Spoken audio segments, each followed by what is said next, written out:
welcome to the Holyoke High School Herald Knightrider Podcast. We are in the Holyoke Public Schools Media Center, and this is the part I couldn't remember. It is September 14th, 2021. Welcome back. It's been a long time since we've done one of these podcasts, and it's great to be back here. Things are a little bit different, but we'll get through it, right? Why don't you introduce yourself? Hi, I'm Olivia Mazza. I'm in 12th grade, and I'm a writer for the Herald. Hi everyone, my name is Patrick Sweeney. I'm currently a junior, and I am the co-editor of the Holyoke High School Herald. Hi, I'm Conrad Broderick. I'm a junior here at Holyoke High School, and I'm the head photographer and the podcast editor at Holyoke High School. Hi, I'm Annalise McBride. I'm a senior here at Holyoke High School, and I'm the co-editor along with being the sports editor of the Herald. So, as you can tell, I'm pretty blessed to be amongst so many active students. We've had an amazing year last year, and we have a lot of returning students this year to the Herald. So, thank you all. Thank you all for doing such a great job this past year, and also this year as well. It's been a good start. So, let's get right back to it, guys. It's been a while since we had one of these podcasts, and none of you were actually on the podcast at the time, because the last podcast was literally, I think, the week or two before COVID started, the pandemic started, with the lockdown in March 2020. So what did you want to talk about? What's on your mind?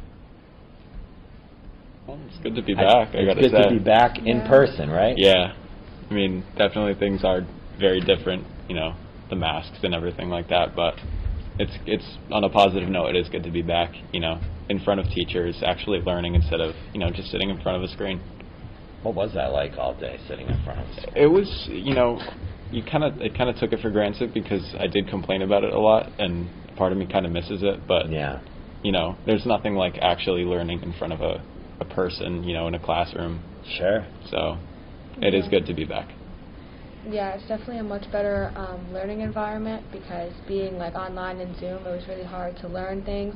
But it was like an easy out, so I mean, I do kind of miss being able to be at home, but I'm learning a lot more in these 3 weeks than I did last year. Yeah, I agree as well. I do miss being at home and being with my family and everything. That was really good. I enjoyed being independent and being able to do tasks myself at home. But at the same time, it is nice to see all of the teachers and fellow classmates in the halls and wave to people and communicate in that manner. So that's been nice. I think one of the complaints I've been hearing most, which I thought was kind of funny, and I saw a lot of memes about it online, was the whole entire now we can't go to the bathroom whenever we want, as well as teachers. You can't just get up and get whatever you want. You can't get a snack, but it's nice to be back here. Yeah, it gives you a sense of freedom, being able to just get up and, learn at your own free will. But, sometimes that's not necessarily the best way to learn. Yeah, I mean, it's like when I was growing up, we would always wonder, like, what would it be like to just do this at home every day and not have to actually go into school? And then we found out what it was really like, and you know what? It wasn't so great, was it? No. It wasn't so fun. Isolation. Yeah, snow days didn't feel the same. There was no such thing as We just had one. Until the internet went down or something, but other than that, no, it just wasn't fun anymore. And the school year just was like really, really long too. I don't think it was like. Oh, I know. It wouldn't end. No, it wouldn't. We got out. For the last 2 months, we were able to come back to the building, and some of us did. I was one of those students. Yeah.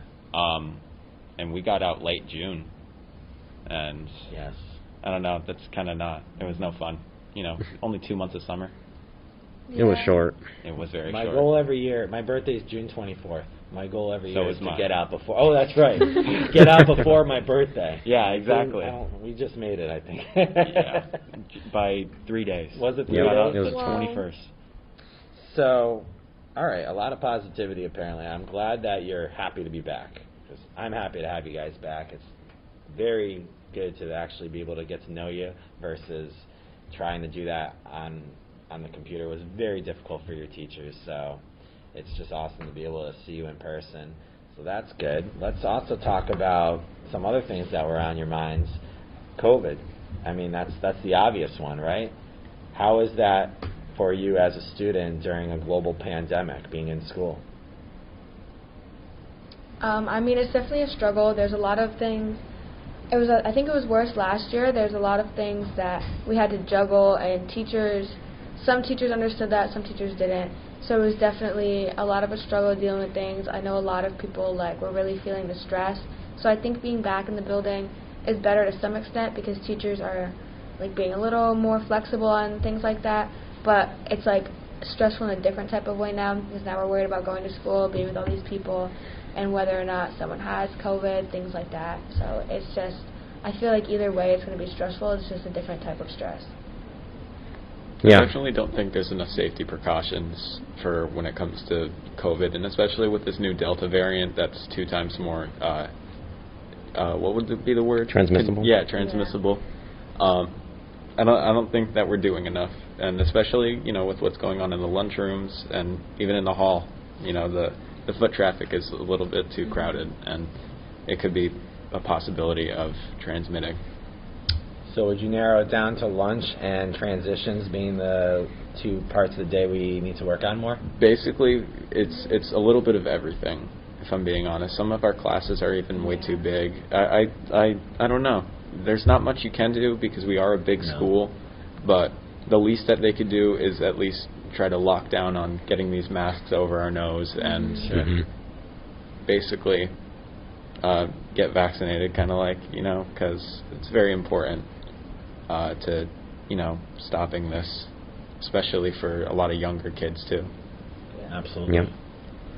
So how is the assigned seating going in the lunchroom? Because I know that's one thing the school is working on It doesn't work. to prevent people transmitting the virus in the lunchroom. It's not working. It does not work. I mean, personally, I choose to sit outside. Okay. But I do, I can walk through and you can see people that are sitting at different tables every single day, or different lunches. People are all moving around. It's not even the seating that matters. You're still in line, crowded on people. People are pushing around to get into lunch. So then even sitting, you might be sitting that far away from someone, but why does it matter how far you sit away from someone at lunch when you're right next to them in class? So it's kind of just, I don't know, I feel like that's where a lot of students are looking at it, and people aren't necessarily listening, and then they make you scan the little things at the tables, but at the end of the day, they're not doing anything to further that. It's just oh, this is a nice effort, so it looks good, but we're not going to do anything about it. So I still don't seem to understand why scanning a QR code is going to help stop the spread of COVID. Literally. It doesn't really make sense, and I don't even think I've ever seen a student actually do it. Oh, really? No. Yeah, they come around and they're like, oh, can you scan it? But half the time you can't even type on the Google form, and all it is what table do you sit at this day? So if someone did have COVID, they're like, oh, is it you? Oh, this, so you They're know. trying to contact trace, but even with making all of that effort, it's still going to be really hard to contact trace. So I don't know, if things keep going the way they're going, and COVID doesn't start to calm down in the state or in the area, we might see ourselves online again. Yeah. And that wouldn't be really cool. I've heard people talk about that. Is that something you really think could happen? I definitely think it's a possibility. I think with flu season coming too, people are going to the minute they're sick at all, they're going to assume it's COVID or things like that, and then just not get tested or quarantine themselves, things like that. I feel like we're going to end up online in the winter. The cold weather is coming. It's going to be pretty tough, I suppose. Yeah, I don't think we're going to make it through 180 days, really. Absolutely not. I've talked to a lot of people, scary. and they said that's not going to happen. It's going to be very scary. It's sad. It is sad. I don't even think it's really scary at this point, because a lot of people are just not taking the initiative. And, that's their problem. They're the problem, the people that are actually doing what they're supposed to do, in school and outside of school to prevent the spreading. They're the solution. And the more people that are, being the solution to the problem are going to help solve the problem and get rid of this virus. Sure. Any thoughts to the rest of the class? We have quite an audience today. Other thoughts about COVID and how it's going for you being back in person? And so I was actually here when the intercom. Leisha. So McKenna was talking about the new regulations for how she wanted classrooms to be set up. And one of the things she specifically said was that she doesn't want any students sitting across from each other, especially when they're at round tables. But I find it to be dumb, because during lunches, every single student, no matter how far apart they are, they're still sitting across from someone. So there's no difference whether it's in a classroom or during lunch, because you're still breathing the same air as everyone else, and you're still you're still in a classroom. Yeah. And then I've also heard that there's some teachers that have been taking their mask off more regularly than others, and they don't follow the protocols themselves. So how are they going to enforce it on students when their teachers aren't even checked? that's really concerning. It is very concerning. Mm-hmm. So one good thing about the masks is maybe, I don't know how you guys feel, but I would say 99% of students and staff are following this, right? Yeah. But Yeah. you said there's at least one person not. There's been a few. A few. There's been a few students that have like came up to me and told me that there's been some teachers that haven't been following it. So on one hand, it's good that almost everybody's following the safety protocols, but it's really concerning that there's one or more people that it isn't. That's a problem. Yeah, me and a couple of That's a other problem. students have been, parts of classes where teachers are just putting down their masks and they're talking and talking and talking, and you ask for help, they come over and they put their mask down, and it's very uncomfortable. Sure. And they're not following protocol. It just takes a few people to ruin the progress, It right? really That's does. That's like a microcosm of our whole country right now, Yeah. right? I mean, we have a lot of people vaccinated, but at the same time, there's people that just won't do it. And Exactly. it's really holding us back. Yeah, it's extremely disappointing. The thing is that we probably have to work around those people, and the more in numbers that the problem solvers grow, the easier it will be for this virus to pass. Yeah. And I think it'll just take a little bit more time, and patience is really important in this whole thing, because as of right now, the effort that we're putting into for the vaccinations and keeping the masks on and the social distancing, it's really important and it helps, and people are doing a good job. There's just a lot of people that refuse to, based on their religious reasons or based on just their... I understand that part. I actually am pretty understanding and empathetic to people like that. Yeah, but with religious reasons. At the same time, it they're not thinking about it in a more realistic way, and it's kind of putting people in harm. It does put the rest of the country at risk, yeah. Yeah. So, any other thoughts on this before we move on? Because there's some other school things we want to talk about. I know that, so I go to school early in the morning, between 7:25, 7:30 when they let everyone in. And I noticed that there's also no spacing. That's when people are coming off the buses, people are getting out of their cars, and now you have this huge group of people waiting at the front of the school. There's no separation. Everyone's huddled into this one small area and just talking and going around. And there's just no distancing at all there. And I feel like the school could be doing more, like they promised, to help keep everyone spaced out and sanitize. I haven't seen anyone sanitizing tables.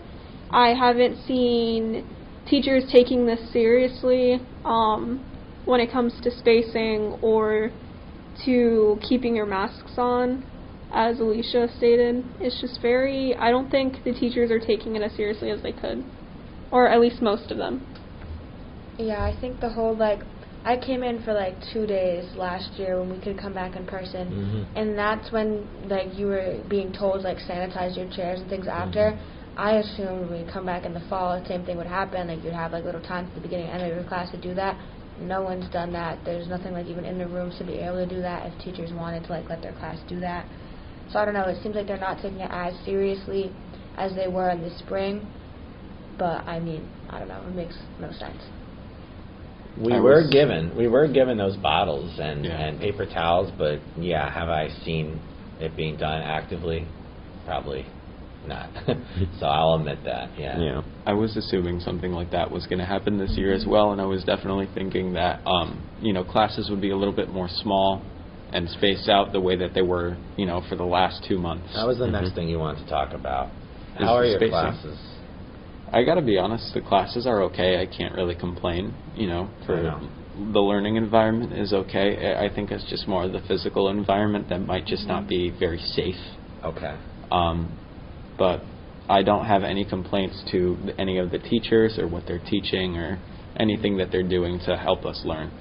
Good, because your grade in this class depends on that, so. Yeah. I'm just joking. All right, but I heard some students, part of the audience were saying that there were classes that had students standing. Is that right? Yeah, Standing? I have a class like that. Standing room only. Yeah, so me and Annalie share a class. We have human anatomy and physiology with Roshu, and she's even stated that she had to talk to the guidance and stuff so that they would stop putting kids in her class because she just simply doesn't have the room for it. She actually has a lot of students sitting in the back where the lab tables are, using chairs from other classrooms because she can't simply provide any more chairs for us. So it's very hard for like everyone to move around, or like when we're doing lab experiments that she has like specifically put us in each like bubbles so that we can stay separated and like keep using the lab equipment that we're all like assigned to.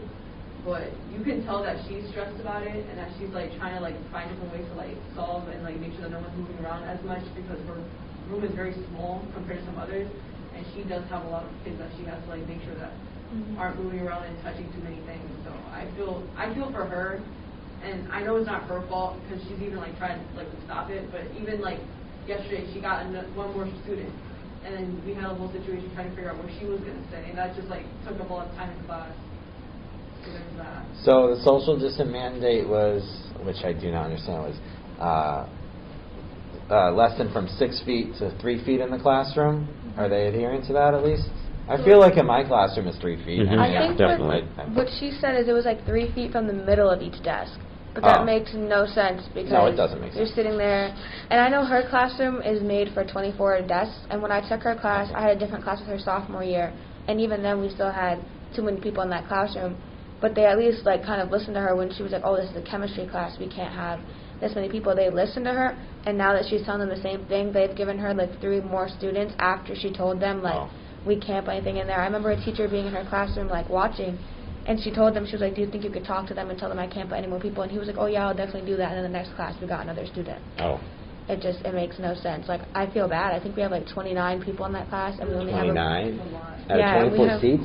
There's 24. Yeah, it's like her room capacity is 24, and then we have people sitting at all the lab desks. So it's like it gets really crowded when we try to go do lab groups because there's no way to like have those students be in those lab groups.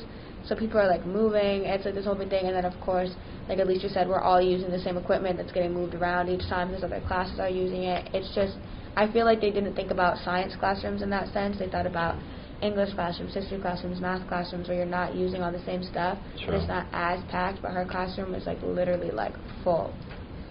Well, I know I had an issue with one of my classes. To give credit to the guidance department, they did take care of that, and now I'm actually under my capacity, which is good. I have one less student than I can hold, so that's really good. But yeah, it's a problem. It's a problem, and I'm sad to hear that it's going on in some of the science classes. Yeah, I have the same problem in my science class too. I mean, I feel like the desks are not really 3 feet apart, and the lab benches are there, and they're taking up space anyway. So I feel like, and our class is pretty much full, so I feel like that's kind of a problem like with Annalise's class. And I mean, it's through no fault of the teachers, it's just a lot of people signed up for the class, and it's very hard to keep everybody at the distance when you have these huge tables and everything and a lot of equipment in the room. So I think that's a big challenge. It's definitely hard to navigate those classes because, like, even if they're making the desk like 3 feet from the middle of each desk, but then you go in your lab group and it's like 4 or 5 people to a lab group and you're all pushed together, you're all leaning over the table as you're doing your work. So at the end of the day, like, you might be sitting in your desk 3 feet apart, but that's for like 2 seconds when you like do your lesson opener, and then you're like, okay, go to your lab, and that's not her fault. Like, she has to teach. No. They didn't give her like the right resources to be able to separate us enough that it's safe. And also, you want to talk about, you said lack of teachers. Are you just referring to the issue with the finding substitutes? Is that what you're talking about? Yeah, many of my substitute teachers have been teachers that, are in my other classes. They're working during their duty period. Yeah, and that's definitely concerning because there should be, a little bit more of, a few more teachers, just so that they could be. It's consistent with the problem going on around the country, though, right? We go into Dunkin' Donuts and you see 1 or 2 people working. Go to McDonald's, you see 1 or 2 people working sometimes. Shortage of workers. There's a huge shortage of workers right now. It's crazy. I heard from like a lot of teachers and admin that like a lot of teachers were just quitting because like the school department, and I'm not necessarily admin, I'm sure it was people more above them, were not like giving the teachers the resources or like the ability to do what they needed to do to keep themselves safe and their students safe. So a lot of teachers are just quitting. Like, I've heard from a lot of people, like, there was teachers on their schedule and they went into class the first day and they find out that teacher quit and like didn't tell anybody. They just decided they weren't coming into work. And that's what's happening with a lot of people. A specific teacher that did that actually like interfered with our like early college program, because now that she's not teaching, we didn't have a teacher for, and then the staff for that also was not there, so we got someone like the day that we had to go to the program. She like got the job, had no clue what she was doing. So I feel like everything's just a mess from the people that are up higher, because they're not necessarily thinking like, oh, these teachers are going to do what we need them to do, they're going to stay here. But a lot of teachers over the past year have realized that there's bigger things and they need to like take care of themselves. Yeah. Absolutely. And I know in I think it's my English class, we've been 3 weeks into the school year now, right? So in my English class, 3 teachers have currently not been able to take the places they were supposed to, meaning they were supposed to be hired and then they didn't, and we've been having a substitute for the past 3 weeks, and we basically haven't learned anything. So now they're trying to pull a teacher who's not supposed to be in that department to take the place of an actual teacher. And I feel like, as well as this, teachers are taking on more than they can handle, especially when it comes to resources, because I noticed that we're paper city, but yet we don't have paper, surprisingly, to do work, and we don't have computers. So doing actual work in class, either it be writing, is becoming less frequent because we don't have the supplies we need, and teachers are now counting on the students or pulling out of their own paycheck, which it just makes me feel bad, because it's a lot to carry. Stuff like that happens a lot. It's, my mother's a teacher, and she has to go through, hundreds and hundreds of pencils and notebooks, each year, just to distribute to the kids, because, some of the school districts just aren't really providing as much as they used to, and especially with COVID, and their main focus is, the safety of students. They kind of neglect other areas, which in a way is understandable because it does take priority, but there should be a little bit of accommodation for every single, part of the, the education district. I agree with you. That's a good point, Conrad. Yeah. Any other thoughts on the subject before we move on? I got something positive to talk to you about. Oh. Okay. Sure. Any other thoughts before we move on? I just want to mention something real quick about the Chromebooks. You had that look in your face. Yes. The Chromebooks. Yeah, that's just I feel like that's a problem that really needs to be discussed, because at the end of last year, we all got the feeling that we were going to do it all digital this year. Everybody was going to have a Chromebook because we were doing it all last year, so they figured, everybody has the skills, so we can come in, be there with the teacher, but do things through Google Classroom.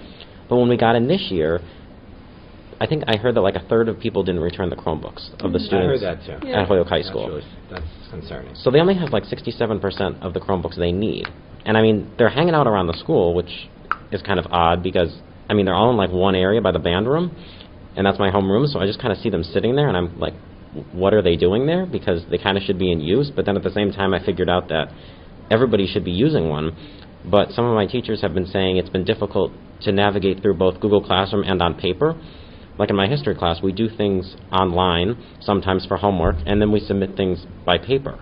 So I feel like that's a big challenge for the teachers, because last year they figured out how to do Google Classroom and were really comfortable with it.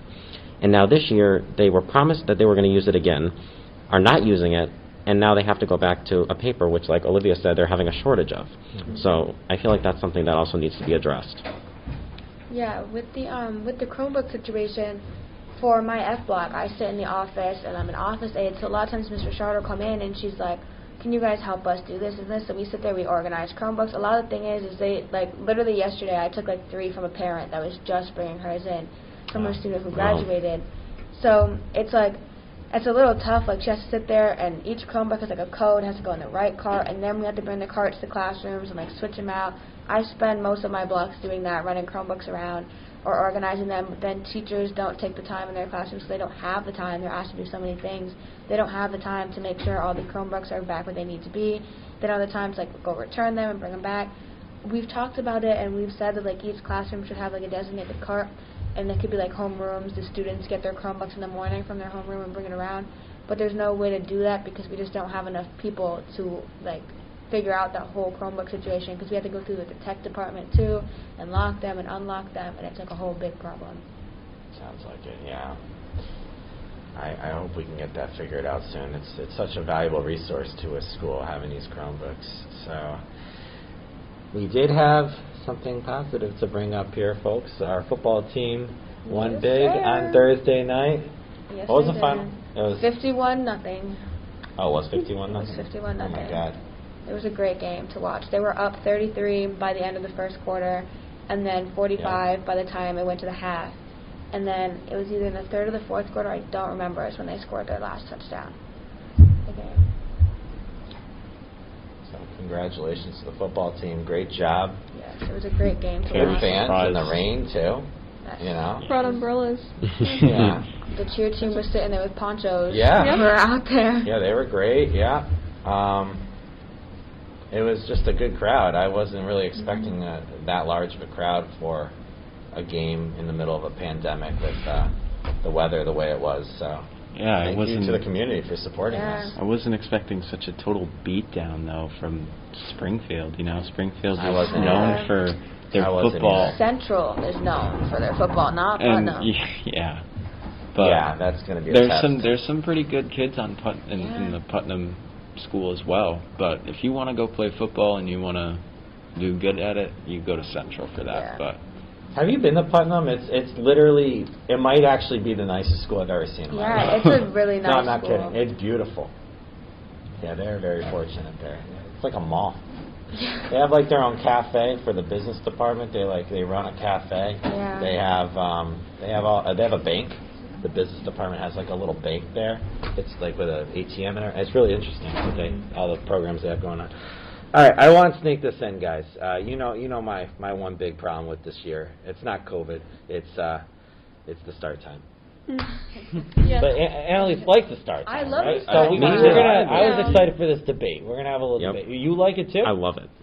I don't mind it. We get out Why? pretty early. Exactly. Yeah, I have stuff to do after school. Yeah, exactly. A Yeah, lot I of know you really a don't. lot of students work too, so you know Okay. it's very convenient. Wasn't the years before we got out at 3 Yep. in the Yeah. afternoon? It was so like it's much more 3 to earlier. 5, and now it's 2 to And 5. Especially Wednesdays. It's much more nicer to get out at Mhm. 1:25. Yes, I love Exactly. Wednesdays. Yeah. That part's nice. Yes. You don't mind waking up so early? Nope, No. not at all. Not I'm at all. used to it by this point. Put on a because- timer. Yeah. Wake up. All right. Hey, it's not about me. It's about the students. So as long as you're happy. So is it really 4-1 on this subject? It might Yep. be. Yeah. It is. No one That's on my okay. side? You know, on your side. You are? Good. Thanks, Wow, wow, I have to say Nevaeh. something. Thanks, that's Nevaeh. crazy. I personally like how early we get out of school. I do like that. It's just the early mornings. It's not really my thing. And I feel like, especially because the class lane, they're just mixed up, especially on Wednesdays. So I do like that we get out early because, like they said, we have jobs, and we have after-school activities, and we have sports. But then we go in so early, and the day still feels so long because we're there so early. So I feel like overall, it's okay. It's better than the years that we've had. I just don't really like how early we have to go in. Like, some of us are here by 7:30 in the morning. You can't even imagine how early that means you have to wake up, especially if you have other responsibilities in the morning. Or if you live in Springfield or Chicopee, like a lot of our students do. And if you don't live in Holyoke, it's a lot to get over here, especially with the traffic. Like, it's taking me like a half hour to get from my house, which is only down the street, to school because of all the traffic and all the other schools that start at the same time. Like, originally, start times were supposed to be staggered, so that traffic wouldn't happen, but back to this year, I think there's only 2 or 3 other schools in the system that don't start at the same time as us. I didn't know So that. it's, yeah, it's a lot of traffic. Any other thoughts? Thanks, Nevaeh. On either side of that issue. I would like to say how like the traffic is a little bit too crazy because a lot of people like a lot of things and it comes in and out of school at all times. It's like if everyone like towards the end of the day comes out with one way to school and then comes out with one Yeah. way to school, so kind of like separating it out. Some people come out from the back, some from the front and the side doors. So everyone's kind of like rushed into the front doors, you know, type of social distancing like it's time to go home. And people who stand like out in front of the school, they're just like on Twitter with each other. And you don't really hear any staff saying like, make sure to keep your distance, make sure to keep your mask over your nose, and then talking to someone like that close. It's definitely something that needs to be like stressful. You're right, Alexa. Thank you. I just bring it up because we went from 9 a.m. last year to 7:30. That's an hour and a half. It's a big difference. I mean, I can definitely agree with Nevaeh on the waking up early, but like, honestly, I'm tired whenever I wake up. So the Yeah. time, I'm not a morning Yeah, person it's either probably way. right. So You're probably 7:30 or right. 8:30, Like, it's either I'm waking up at 6:30 or I'm waking up at 7:30. It doesn't really change anything for me. At the end of the day, like, I've just changed my sleep schedule so I can go to bed a little bit earlier. I mean, like, it definitely means less free time, but at the end of the day, you know, you gotta do what you gotta do. I mean, I can definitely, like, I can see where people are coming from where they don't like the start time, but I feel like it lets me get more stuff done during my day, and then I have a little bit of time before I go to practice. I can do things, and then practice, and I have things after practice, and I can go home, and I'm home at a reasonable time to be with my family, because I used to get home like an hour after my family was already eating, and then I would just eat and I'd go upstairs, and I wouldn't have any time to, like, be with my family or things like that. So, like, now at least I go to school a little bit earlier than my parents. I go to work, so I can see them a little bit before like I'm going to school, things like that. Where before we were all kind of rushing out the door at the same time. So I don't know. For me personally, it works, but I can definitely see the faults for other people. I feel That's like a great point. Another concern I'm worried about, although I like waking up early, I'm worried about the winter months when everyone's cold and no one wants to get out of bed, and also it's starting to get darker out, so it feels like time is more limited, especially when we get out of school. Though it's early, it's going to feel like it's going to be later because it starts getting dark, it's too cold to go out, it's not going to be bright and sunny out where you can just walk out of the school and hang out with your friends if you want to. It's going to be you go home and wrap yourself up in a blanket. It's going to suck in a way. You know, there's a slight bit of comfort to that in a way, just me personally, but for the most part, it's just like, I'd prefer to see the sun for at least 8 hours a day. Yeah. It's nice. Well, one of the main reasons I bring it up is because I thought the original reason we changed the start time to make it later, it was because studies show that teenagers do better when they start later in the day. So I just don't understand why it's such a reversal. So they're strategically making us do on the worse. Science there. What's that? They're strategically making us do worse. Yeah, we're like zombies in the morning. We're not really fully awake. We're trying to wake up, but I can say this for a lot of other students as well. Last year, when we were doing online school, this first schedule that we had, where it was like 9:30 to like 1 o'clock or something like that. No, it was awesome. Like 9 to 12:15. Yeah, it was was awesome. You had really 4 classes, and they were about an hour long. But there were office hours built in there. And there It wasn't really 9 to 12. It worked the core. pretty well for a lot of students. I know. It was a great time to be have the freedom to, like, take a quick break and get into your homework or do things. Because then once we started school and it went to like 3 or something, I was running to get ready and then run to the school to go to practice, because they didn't really take that into account that we weren't at the building anymore. So practice times were changing and things like that. And then, of course, we had to go through all the COVID precautions. We had to sign in at every practice, things like that, get our temperatures checked. So it was just like a lot of hassle when they kept changing the schedules in the middle of the year. And then they tell us, oh, by the way, like in the fall you're changing again. So I'm waiting for like December to come around, and then we're like, just kidding, we're changing it again, because that's what they did last year. Yeah, it's very complicated, and it's kind of annoying. Literally. You're doing a great job handling it all. I don't know what it would be like to be a student during a global pandemic. I can't What else can we express do, my gratitude and just appreciation enough. Like, you've just been amazing. All of you guys have just been phenomenal.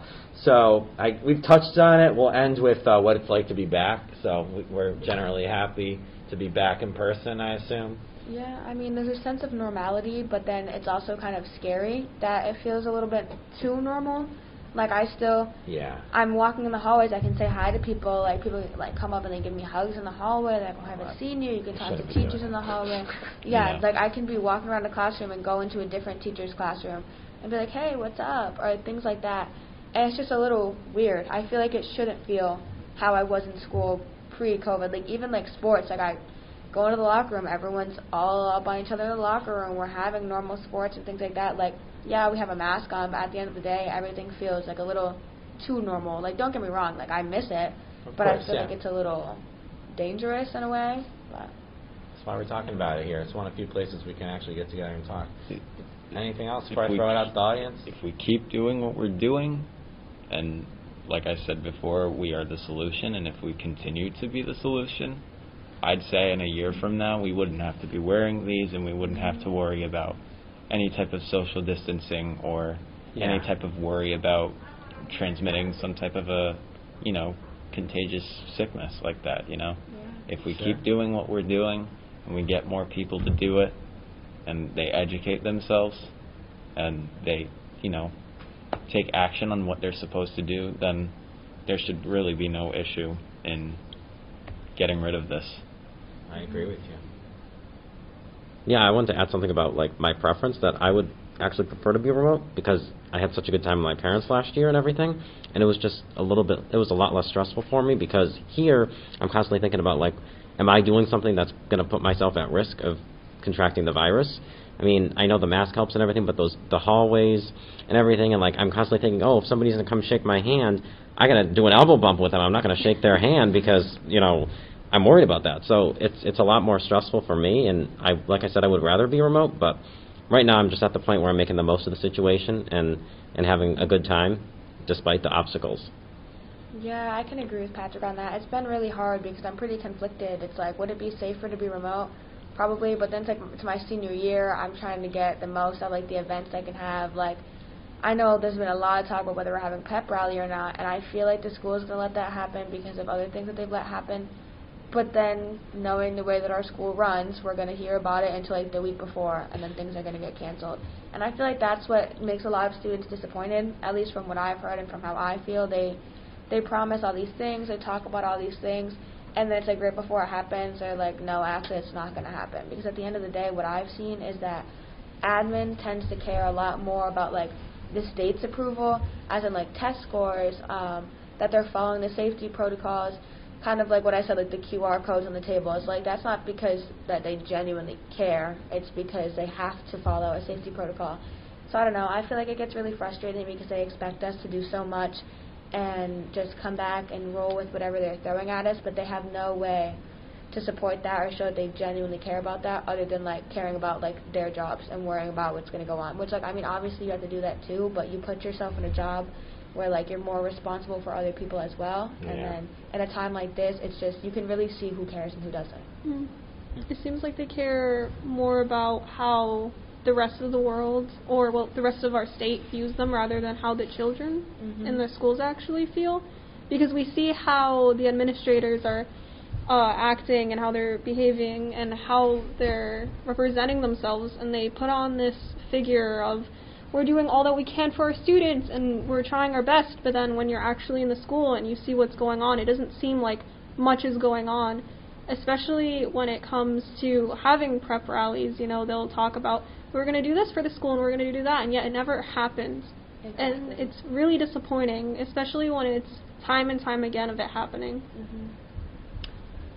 Well, I mean, we're here for the students, right? That's we have to remember why we're here. And I will say I've worked with our administrators for a pretty long time, and they're all people that really do care about students at the end of the day. I can say that very confidently. Why can't we do the pep rally outside?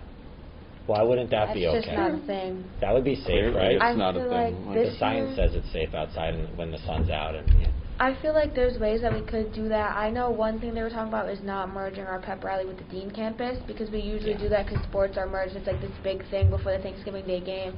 I feel like as long as it was weather permitting, that's the other thing. It's usually cold around the time we do it because it's like right before Thanksgiving. You could suck it up. I mean, it's just a couple hours out of your life. I know the Thanksgiving Day is. I'd rather be cold than have COVID. True. That's a good point. What a great point. Other thoughts, audience, before we're going to end? Other thoughts? You've been a great audience. I love when it turns into like a talk show. We throw it out to the audience. We have to get a little mic that we nothing else? Well, I have to say something. So, Annalise and Patrick are our editors for the first time this year, and you guys have done an amazing job. Like, your leadership skills are incredible. I would definitely not be half as good as you if I was a student. So, amazing job. Congratulations on that. And you all have been doing such a good job writing your articles this year. We're off to a really good start, and last year you were incredible as well. So as a teacher, it's just a thrill to be able to work with you all. So thanks very much. Thanks for watching, folks, and we'll see you next time on the Knightrider Podcast. Take care.